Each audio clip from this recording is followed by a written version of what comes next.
Foreign policy پر.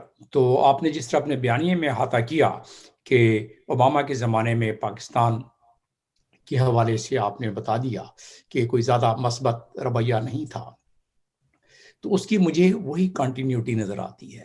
اس میں تھوڑا سا زہر اور یہ مل گیا ہے کہ آپ نے پہلے ہی ذکر کر دیا وائس پریزیڈنٹ کا، آپ نے پہلے ہی ذکر کر دیا جو بائیڈن کے عمر کے حوالے سے جو ان کی دشواریاں سامنے آئیں گی.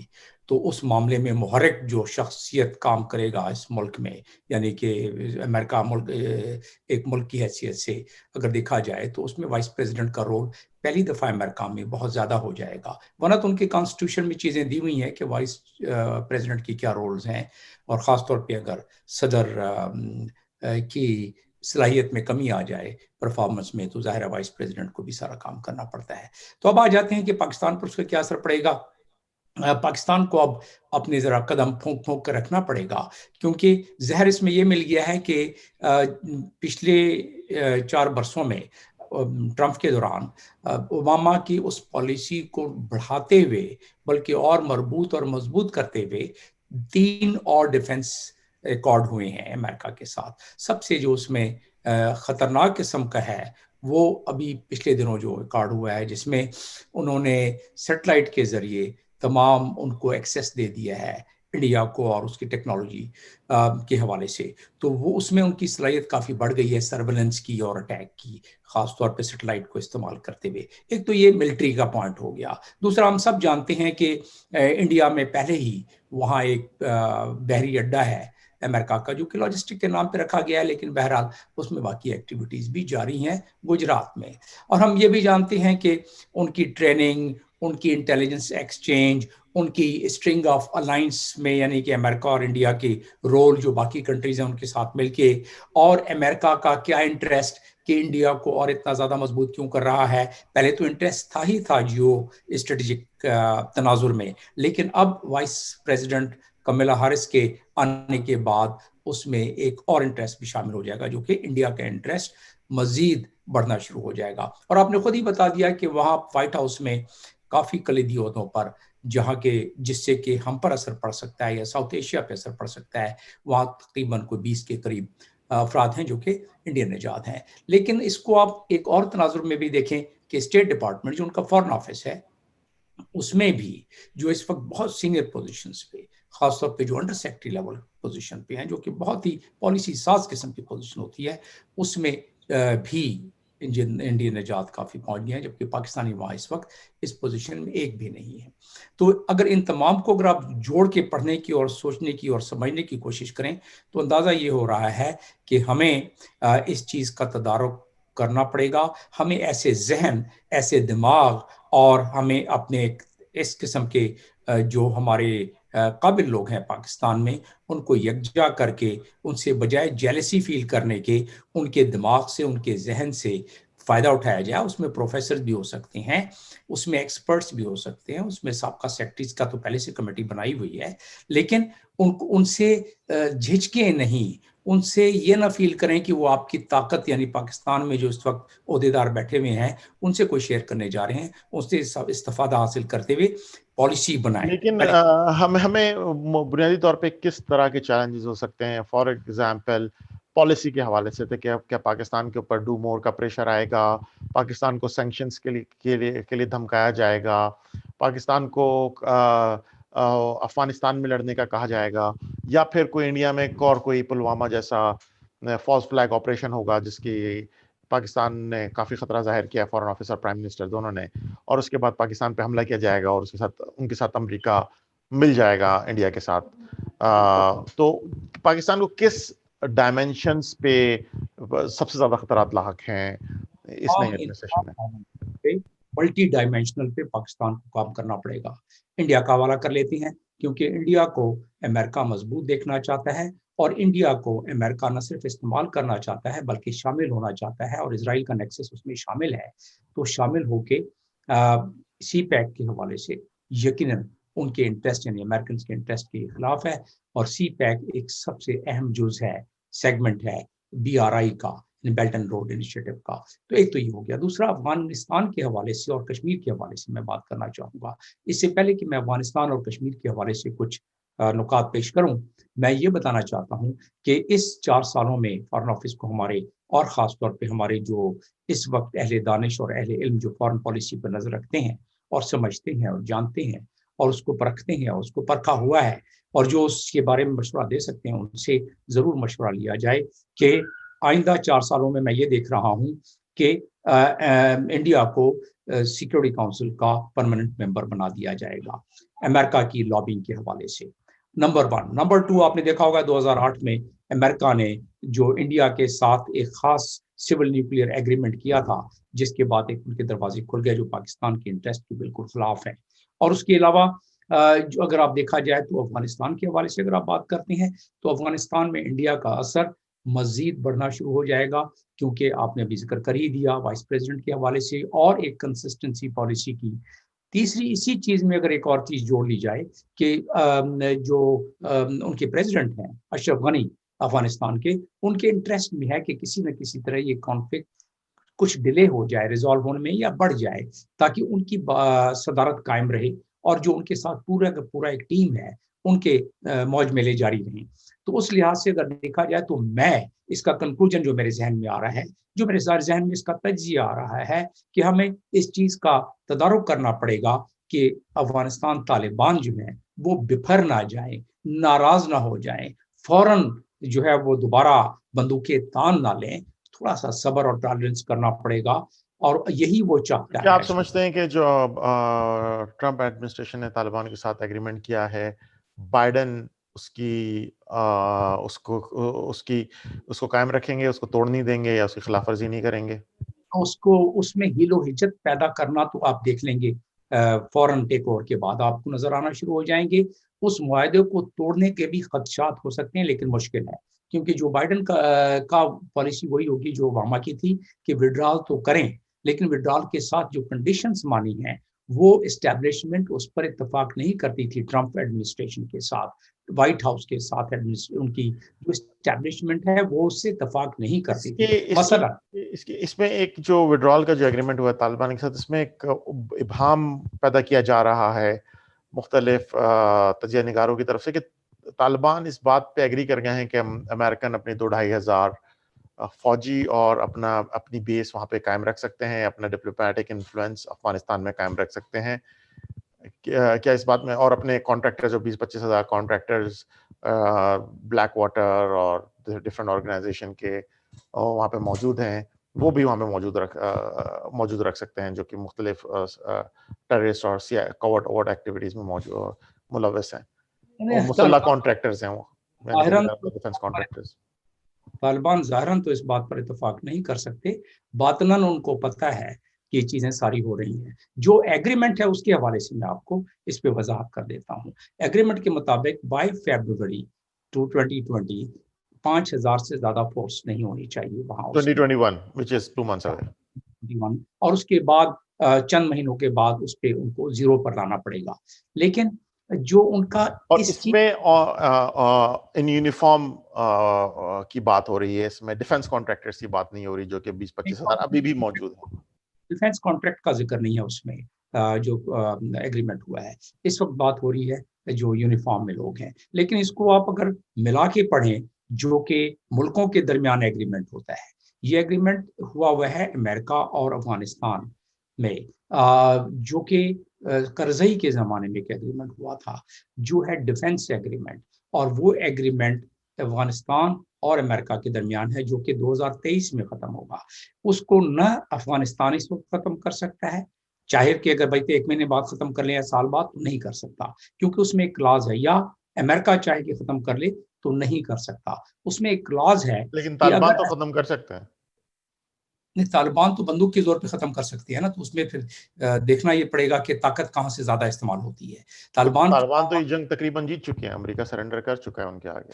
ہاں نہیں, وہ اگر اس کو آپ اس کا جائزہ لیں مجموعی طور پر اس حوالے سے کہ کتنی زمین انہوں نے قبضے میں اپنے رکھی ہوئی ہے, کہاں کہاں طالبان کا انفلوئنس ہے, تو وہ اپنی جگہ. میں اس وقت بات کر رہا ہوں انٹرنیشنل لا کی, اور انٹرنیشنل لا کا امپیکٹ اس جو معاہدہ ہوا ہے اس پر, اور طالبان اس سے کتنے ناراض ہو کے اس میں اپنی بندوقیں دوبارہ تان لیں. میں اس حوالے سے اس وقت بات کر رہا ہوں. جہاں تک اس کا ایک منطقی بات ہے، وہ آپ صحیح کہہ رہے ہیں کہ طالبان کا اثر رسوخ کافی ہے، امریکہ کو بھی اس چیز کا پتہ ہے. لیکن اب میں جس حوالے سے بات کر رہا ہوں وہ اس ایگریمنٹ کی بات کر رہا ہوں جس میں کہ ان دونوں ممالک یعنی یو ایس اور افغانستان اگر وہ معاہدہ توڑنا چاہیں، ختم کرنا چاہیں، تو ان کو 2 سال کا نوٹس دینا پڑے گا. یہ کلاس اس میں موجود ہے. تو اس کا مطلب یہ ہے کہ اگر آج طالبان حکومت میں آ جاتے ہیں تو وہ اسٹیٹ کے حوالے سے نوٹس دے سکتے ہیں امریکہ کو کہ ہم اس کو ختم کرنا چاہتے ہیں. تو 2 سال تک پھر بھی وہ اپنے اڈے قائم رکھ سکتے ہیں، اپنے کانٹریکٹر رکھ سکتے ہیں ادھر، اپنی فورس. جلدی سے میں آپ کو یہاں ایک نقطہ اور بھی بیان کرتا چلوں کہ نیٹو کے چیف نے یہ بیان کیا ہے کہ فورس کو بہت جلدی وڈرا کیا جا رہا ہے، نہیں کرنا چاہیے. اور میں آپ کی توجہ اس بات پر بھی دلا دوں کہ پینٹاگان نے اس پہ اعتراض کیا تھا کہ ایسا نہیں ہونا چاہیے.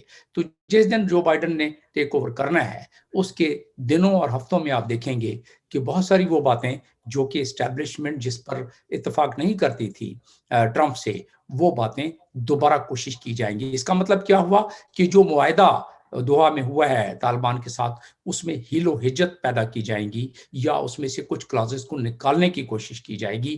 جیسے کہ ایران کے ساتھ نیوکلیئر ریکارڈ میں ٹرمپ نے جب وڈرا کیا اس کا تو اب مقصد یہ ہوا کہ افغان طالبان پھر ابھی جو ڈائریکٹ آرم اٹیکس نہیں کر رہے امریکی فورسز کے خلاف، وہ دوبارہ شروع کر دیں گے.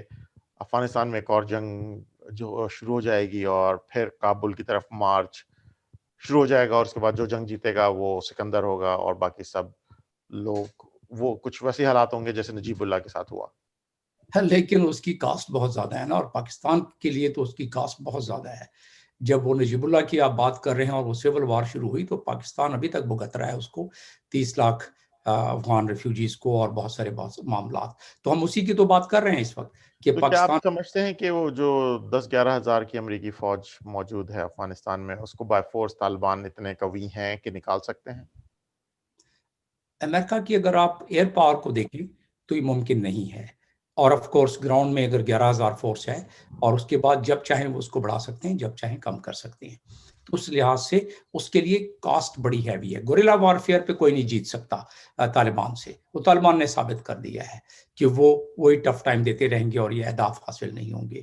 تو ایک تو بات یہ ہو گئی ایگریمنٹ کے حوالے سے. دوسری بات ہو گئی کہ اگر آپ ایک کلاس توڑیں گے طالبان اور امریکہ کا تو باقی کلاس کے طالبان مورلی اور لیگلی بائنڈ نہیں ہوں گے کہ اس کو فالو کریں، تو وہ جا کے دوبارہ اپنے ہتھیار اٹھا سکتے ہیں. تو ہمارے لیے اس میں اب اصل جو نقطہ ہے، بنیادی طور پہ طالبان نے ہتھیار ابھی تک نہیں ڈالے ہیں، بس وہ کچھ انہوں نے اپنے آپریشنز کو سلو ڈاؤن کیا ہوا ہے. وہ اس کو دوبارہ مکمل طور پہ فل اسکیل پہ لے جا سکتے ہیں. وہ بھی اسی کا شاخسانہ ہے معاہدے کا. معاہدے میں یہ ہے کہ جب ان کا پورا افغان گورنمنٹ سے وہ لڑ رہے ہیں، اب امریکن ٹروپ سے نہیں لڑ رہے ہیں اس معاہدے کے بعد، اب صرف افغان گورنمنٹ اور افغان فورسز سے لڑ رہے ہیں. چلے میں جلدی سے دوسری بات مکمل کر لوں جو کہ اس میں دوبارہ اتنی ہی اہمیت کی حامل ہے کہ یہ جب سلسلہ شروع ہو گیا تو پاکستان پر پریشر کیا آئے گا. مطلب اس میں کوئی راکٹ سائنس نہیں ہے کہ ہم پر پہلے کیا الزامات تھے اور ہم پر پھر دوبارہ پریشر آئے گا ڈو مور کا.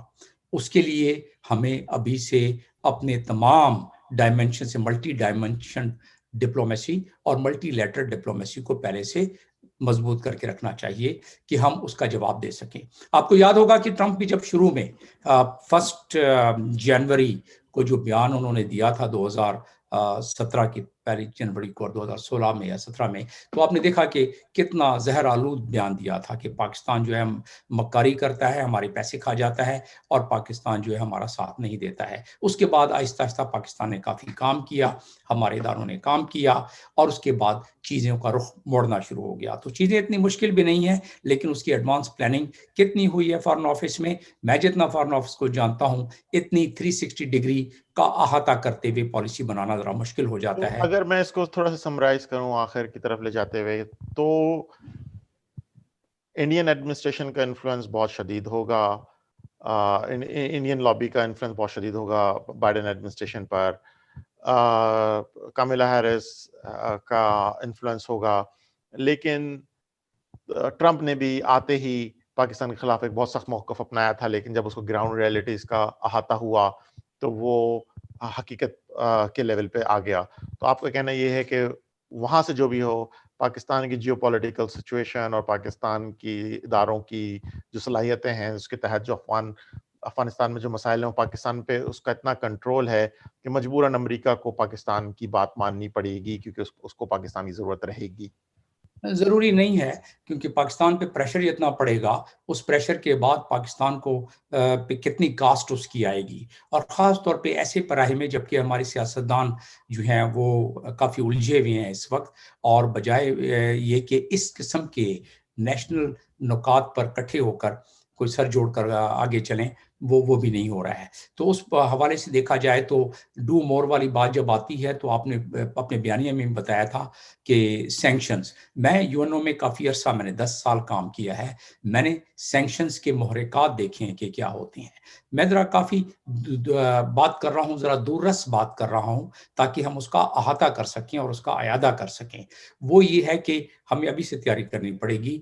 انڈیا، اسرائیل اور باقی جو اس وقت ہمارے بھائی بھی ہیں، عرب بھائی، وہ بھی کوئی اس میں وہ جب ہماری مخالفت ہوگی یو ایس، انڈیا اور اسرائیل کے نیکسس کے بعد، تو ہمیں اس معاملے میں سنبھلنے میں دشواری ہو جائے گی. لہٰذا ہم دیکھیں گے کہ جب ڈومور کی بات آتی ہے تو ادھر سے کشمیر کے حوالے سے انڈیا اپنا راگ الاپنا شروع کر دے گا کہ جی ہمارے طرف بھی در اندازی ہوئی ہے. تو پھر آپ نے لیکن اس کشمیر کے حوالے سے بائیڈن کا الیکشن کیمپین کے دوران موقف بڑا مختلف رہا ہے، اور بائیڈن نے آرٹیکل 370 کو ریسٹور کرنے کا مطالبہ کیا ہے، اور ان کو پہ جو کرفیو نافذ ہوا ہے اور بنیادی حقوق کو پامال کیا جا رہا ہے، اس کے خاتمے کا بھی واضح طور پہ اندیا دیا ہے اپنی کیمپین کے دوران. تو کیا کشمیر کے حوالے سے انڈیا کی پالیسی مشکل میں نہیں پڑ جائے گی؟ وقت کی قلت ہوتے ہوئے آپ کے پاس میں اتنا ہی کہوں گا کہ یہ خوش فہمی ہے ہمیں. جو بائیڈن ہیومن رائٹ کے حوالے سے اس نے بات کی، بالکل، اور ہیومن رائٹ پہ ہی زیادہ فوکس ہوتا ہے ڈیموکریٹس کا، اور ہیومن رائٹ کے حوالے سے وہ بیان بازی کی حد تک کافی ٹھیک رہے گا. لیکن کیونکہ کمیلا ہارس بھی ادھر ہے اور باقی جو ان کے اس وقت ربط ضبط اداروں کے درمیان ہے انڈیا اور یو ایس کے، اس لحاظ سے میں کوئی زیادہ تبدیلی دیکھ نہیں رہا ہوں. On the scale of 1 to 10 Pakistan کو کتنا خطرہ ہے کہ کسی قسم کی سینکشنز فیس کر سکتا ہے بائیڈن ایڈمنسٹریشن میں امریکہ کی طرف سے؟ سینکشن بہت دور ہے، لیکن پاکستان جو ہے وہ فالس فلیگ آپریشن کے لیے بالکل تیار ہے. ایک دفعہ نہیں 10 دفعہ کہا ہے پرائم منسٹر نے بھی اور باقی ہمارے سربراہوں نے بھی اداروں کے. تو لہٰذا اس کے لیے پاکستان تیار بھی ہے اور دنیا اس کو کیلکولیٹ بھی کر رہی ہے کہ اگر ایسا ہوا تو پھر کیا ہوگا. جی چلیں، واضح طور پر آنے والا وقت پاکستان کے لیے بائیڈن ایڈمنسٹریشن میں سفارتی تعلقات کو برقرار رکھنے کے لیے اور امریکہ کی غضبناک سینکشن پالیسی اور انڈین لابی کی سازشوں سے بچنے کے لیے تیار رہنا پڑے گا. اس اندیے کے ساتھ اب کیا ہوگا کہ اس شو میں آپ کا میزبان خرم حسین اور ہمارے سینئر تجزیہ نگار جمیل احمد خان صاحب کے ساتھ اجازت چاہتا ہے. بہت بہت شکریہ.